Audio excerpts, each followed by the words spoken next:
Hello, we're basically just about at the end of another full week for this podcast. Happy 6-9 day to all those who celebrate. I'm pretty sure everyone that listens to this podcast knows what that means. It is a nice date, as everyone says.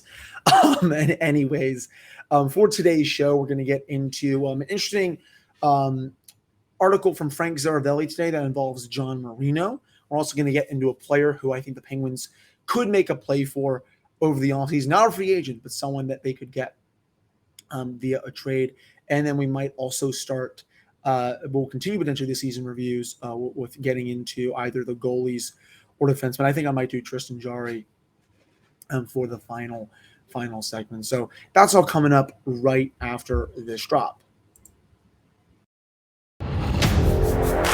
You're Locked On Penguins, your daily podcast on the Pittsburgh Penguins, part of the Locked On Podcast Network, your team every day.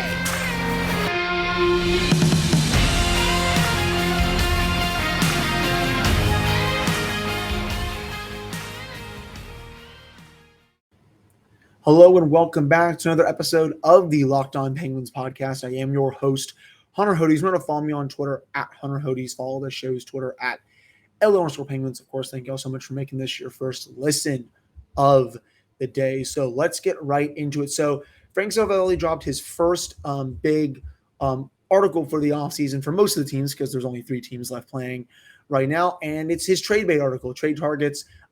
He listed his top 25 for the offseason right now.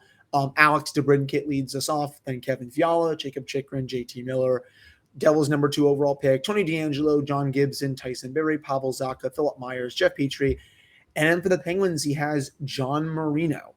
And he has the scoop for it. And he says the Penguins received a few calls on Marino ahead of the trade deadline, remain focused and committed on their playoff push.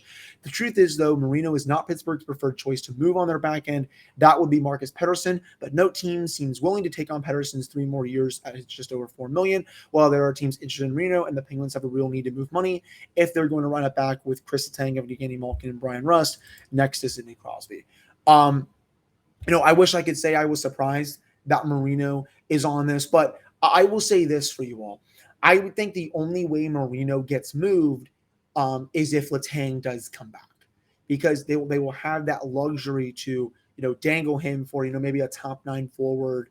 I don't know. I don't think you're going to get a top line, like a first line forward for him, but, maybe someone that can play on your second line, play on your third line. I mean, there's all the rumors with Connor Garland in Vancouver and, Brock Besser at the time before, everyone knew that he had his $7.5 million salary, which would have made things very complicated, I think, for the Penguins. But again, I think teams are going to come calling on Marino. He had a really good playoff run up until that mistake in Game 7 against the Rangers where he coughed the puck away to Mika Zibanejad. I've talked about that play numerous times on this show. He has to either, trap the puck along the boards or just send it around. You can't put that puck on a silver platter to one of the Rangers' best goal scorers, to say the least. But the Penguins, they made the right move at the deadline. They kept Marino. If he gets moved, your right side then looks like Chris Letang, Chad Ruedel, and potentially Mark Freeman, but usually he plays on his offside. So I don't really know if he would play on his usual side. Maybe he would, maybe he wouldn't. But he was also playing better down the stretch with Marcus Pettersson. And, that turned out to be one of their best pairings in the playoffs, is they were shutting down any line that the Rangers were throwing at them until obviously, Pettersson had his helmet knocked off and all of that. So again, I really only see this happening if Letang does come back. If he doesn't and the Penguins do go out and maybe sign someone, then I could still see them moving on from Marino and getting a decent return back for him, because, as Frank says here, the contract, 5 more years at $4.4 million. If you're not getting a lot of offense from that kind of player, you're up a creek a little bit. I've always thought the world of his defensive ability, his zone entries per 60, his zone exits per 60, especially, are some of the best on the team. But last season, offensively, 1 goal, 24 points, 25 points, 81 games. But that goal came all the way back at the beginning of the season. It's hard to believe that he only scored once last year, considering that he's had, a lot more than that with his career. I think he was not trying to take too many chances in the offensive zone. I think he just wanted to, focus on playing defense. But, that's also what Marcus Pettersson does. But he turned into Paul Coffey a little bit down the stretch and was looking like the offensive juggernaut on that pairing, when in reality, it should be Marino. I think that's that turns into, what we saw from Pettersson in the offensive zone down the stretch. Right now, like as I'm looking at it, I don't think he will get traded, but nothing will truly surprise me, just because this team is in a salary cap crunch, as they basically are every single year under this core. I know the Fenway Sports Group wants to spend their money, rightfully so. They still have a prime Sidney Crosby. Jake Gensel is still Jake Gensel. You got to figure out what you're doing with your free agents. But as long as you have Sid playing at this level, and as long as you have a 40-goal scorer in Jake, and you have a goalie that can give you at least a 920 or better season, they're going to try, their very best to win. And, I do think Marino is valued around the league. I think, especially for someone who's so young like him, his contract, while it's not great, I could see teams, seeing it and being like, okay, this is still good value for someone who's really good in his own zone. Maybe doesn't, give you as much offense as other defensemen could, but maybe a team thinks that they could unlock that potential in him. Teams evaluate players differently from other teams. I would have to think the Penguins could get pretty good value back again. I would think a top 9 forward, and maybe a draft pick. You're probably not going to get any more than that. I think you could easily get way more than a bottom 6 forward back for someone like Marino. So wanted to kick off the podcast touching on that topic today. It's now that we're almost to the full offseason with the Stanley Cup final coming up, you're going to see a lot of silly season rumors and all this stuff. I think my friend Danny on Penguins Twitter tagged me in what Chris Johnson said today on his radio show. He said, as of right now, he probably would not think Letang or Malkin is coming back. My thoughts on that, I'll share that here to end the segment, even though I just basically touched on the whole Marino thing. Still early. We still got till July 13th. That's when free agency opens. They still have right now 34 days. You have about 5 weeks to get a deal done. It's not crunch time yet, but it's getting pretty close, to say the least. So again, I'm not super worried right now, but if things keep progressing like this, and I keep hearing the same things from other insiders and all that, I'm definitely going to start to get a little concerned. I have it on the back of my mind right now. That's for sure. I try not to think about it too much, but let's see what the coming weeks bring. All it takes, people, is a simple phone call from one of the two sides that gets things moving. And then you see an insider tweet out, hearing, the Penguins and getting Malkin really close to an extension. They'll keep him here for the rest of his career. Hearing the Penguins and Chris Letang are very close to an extension that's going to keep him here for the rest of his career as well.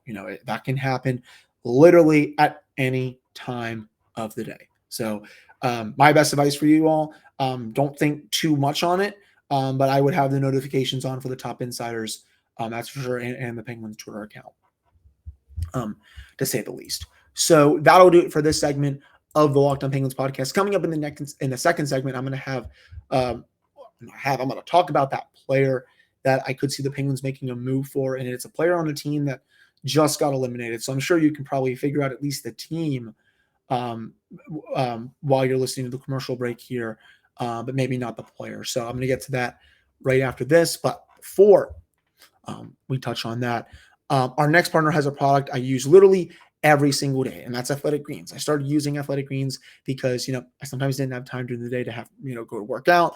I wanted more energy. I wanted to optimize my immune system. I usually like taking a lot of vitamins during my day.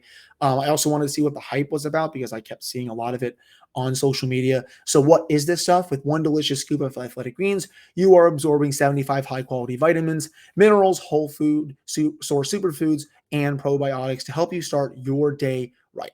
The special blend of ingredients supports your gut health, your nervous system, your immune system, your energy, recovery, focus, and aging. That's all of those things. It's lifestyle friendly, whether you eat keto, vegan, dairy-free, or gluten-free. It supports better sleep quality and recovery. It supports mental clarity and alertness. It's the one thing with the best things. Athletic Greens uses the best of the best products based on the latest science with constant product irritations and third-party testing. Athletic Greens has over 7,000 five-star reviews, trusted by leading health experts such as Tim Ferriss. Right now, it's time to reclaim your health and arm your immune system with convenient daily nutrition. It's just one scoop in a cup of water every day. That's it. There's no need for a million different pills and supplements to look out for your health. To make it easy, Athletic Greens is going to give you a free 1-year supply of immune-supporting vitamin D and 5 free travel packs with your first purchase. All you have to do is visit athleticgreens.com/NHL Network. Again, that is athleticgreens.com/NHL Network to take ownership over your health and pick up the ultimate daily nutritional insurance.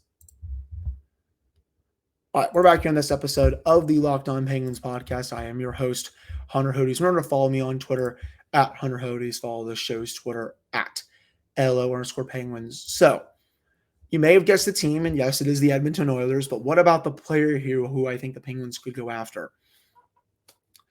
What would you all think of maybe Jesse Puljujarvi in a Penguin uniform next year? I've seen that floated around a little bit on the socials and I think on some sports talk radio as well. So I wanted to do some of my own research, look into how he played with the Oilers this year and all that.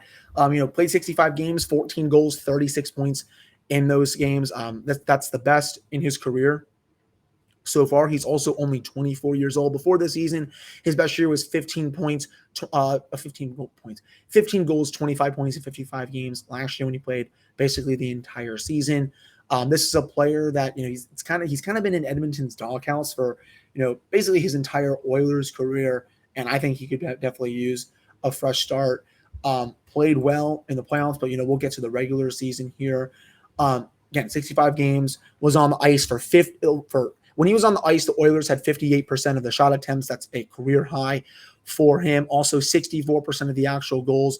He was only on the ice for 28 goals against this season at 5v5. That is absolutely crazy. 51 goals for. His expected goals percentage, 59.7%. That is a career high for him.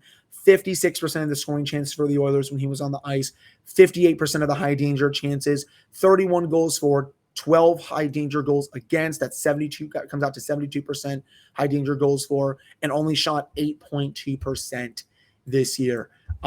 He was an absolute menace in the offensive zone. His defensive metrics were also really solid.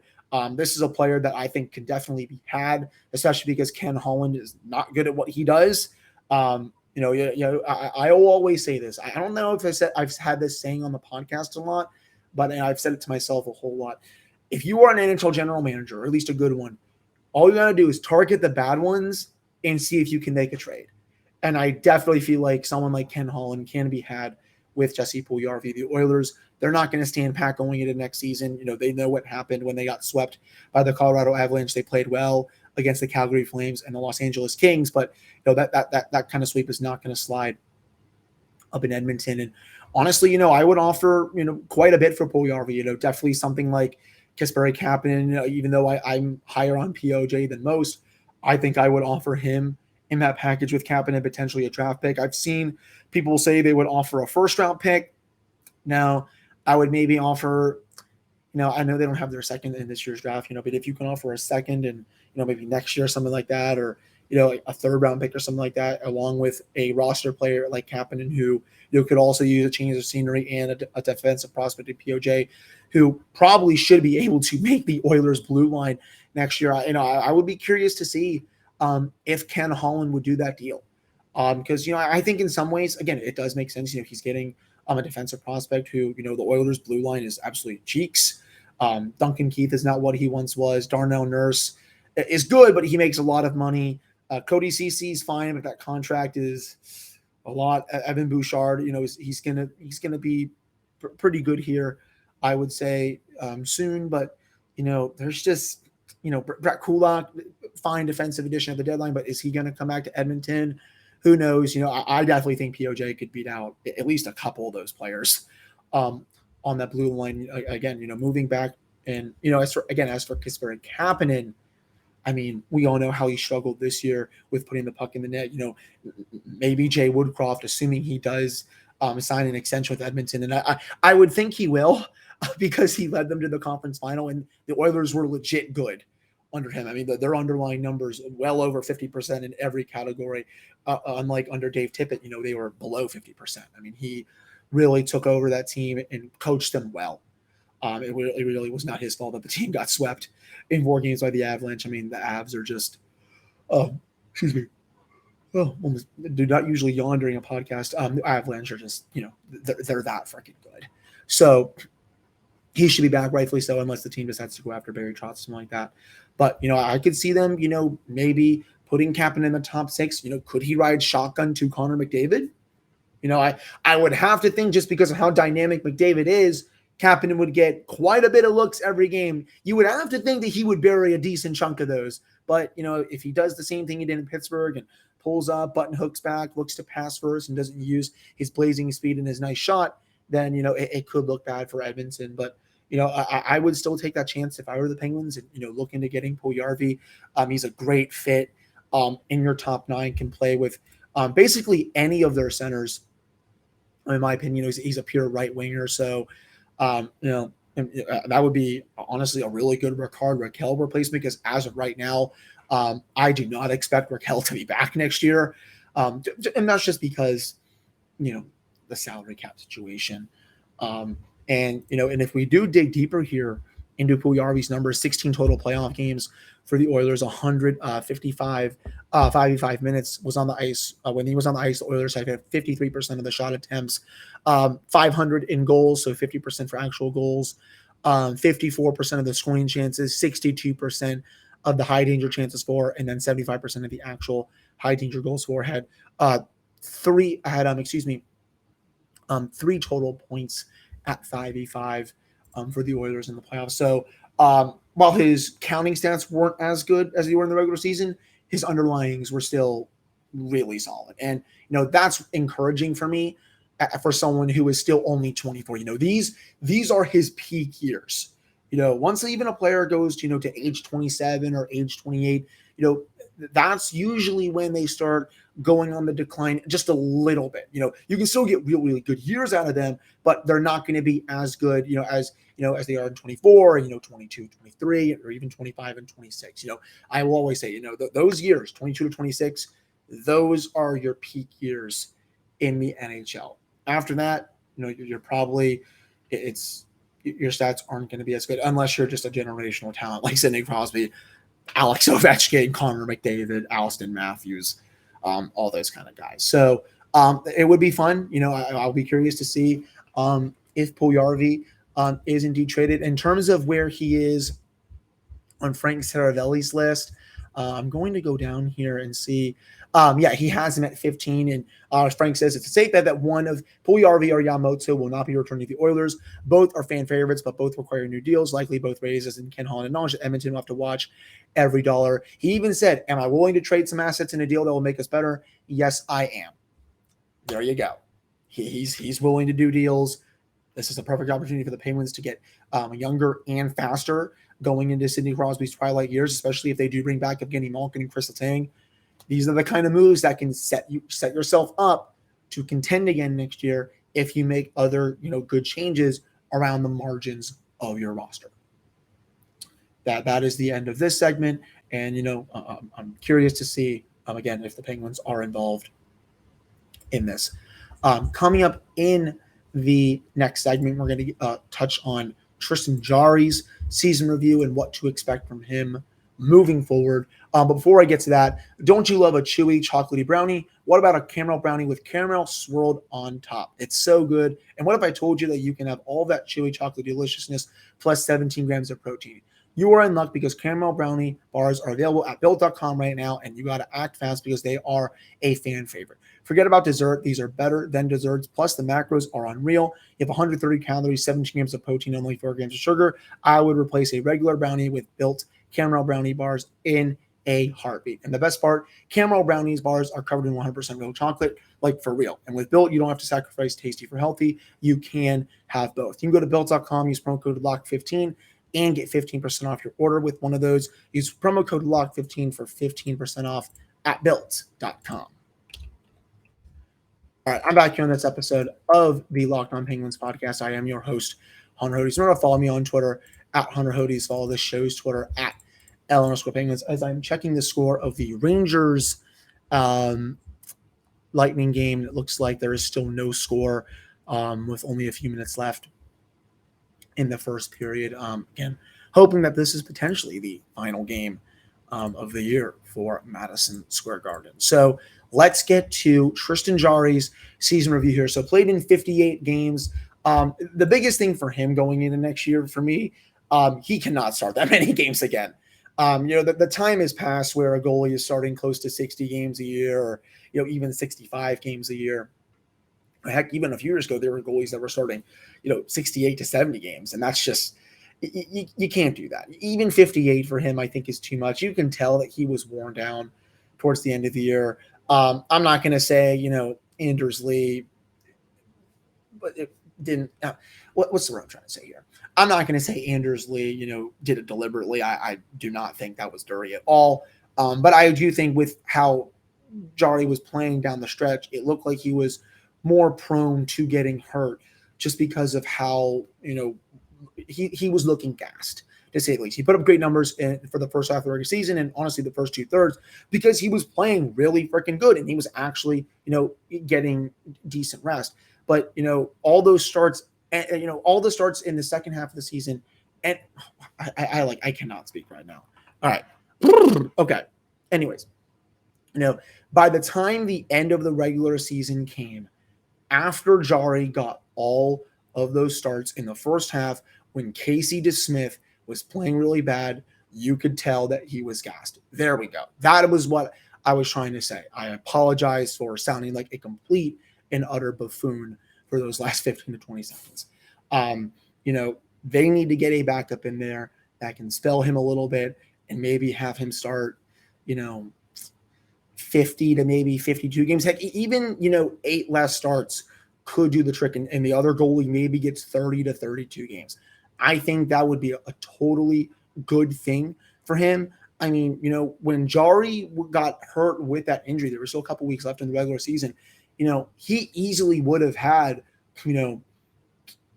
60 to 62 starts, something like that. Again, that's too much for today's NHL. If he's at around, 47 to 50, I think that's a better number for him.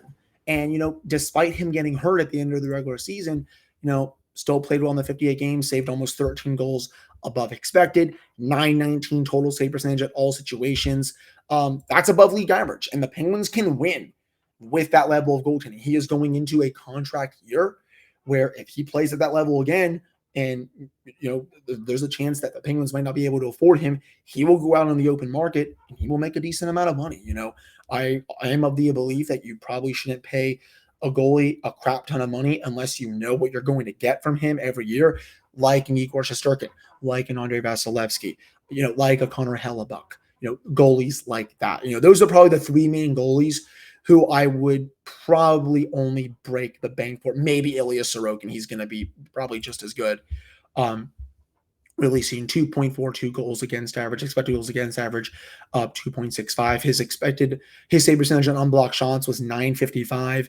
His expected save percentage on unblocked shots was 950. So, again, he was very good this year, and again, finished tied for 10th in goals saved above expected with Sorokin. It's pretty crazy that him and Sorokin were neck for neck this year. And, I expect him to be at that level again next year. I think he's going to take what happened to him this season to Harden. I know it was kind of a fluke play at the end of a regular season game in garbage time.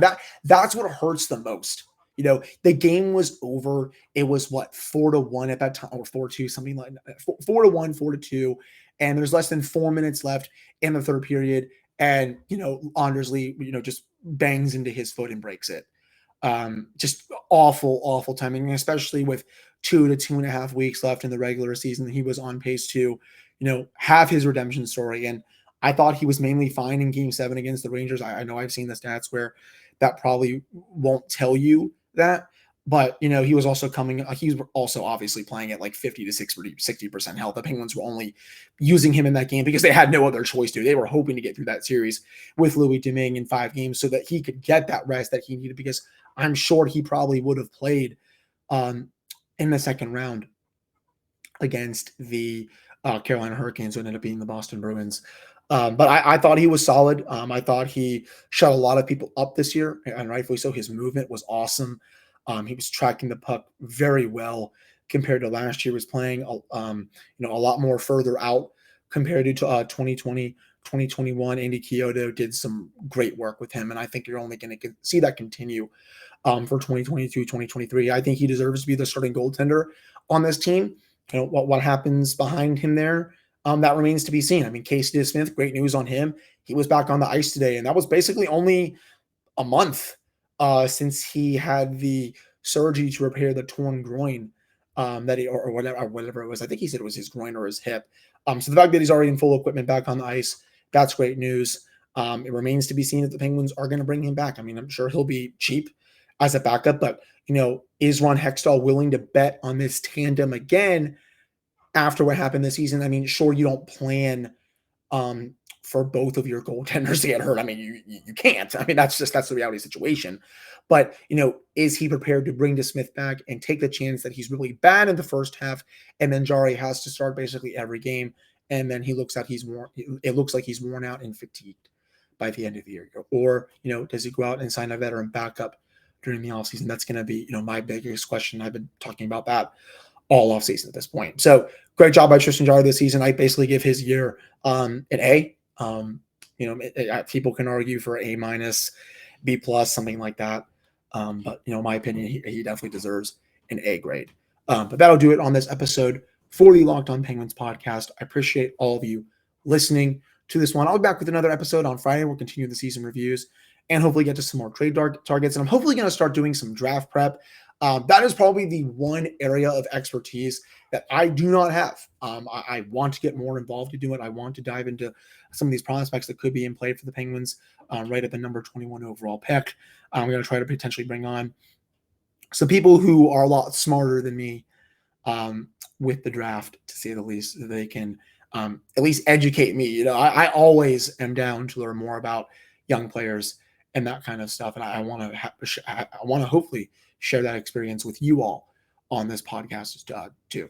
So again, thank you all so much for listening. Appreciate everyone that continues to listen during the off season. And we'll be back with one more episode for this week tomorrow on Friday.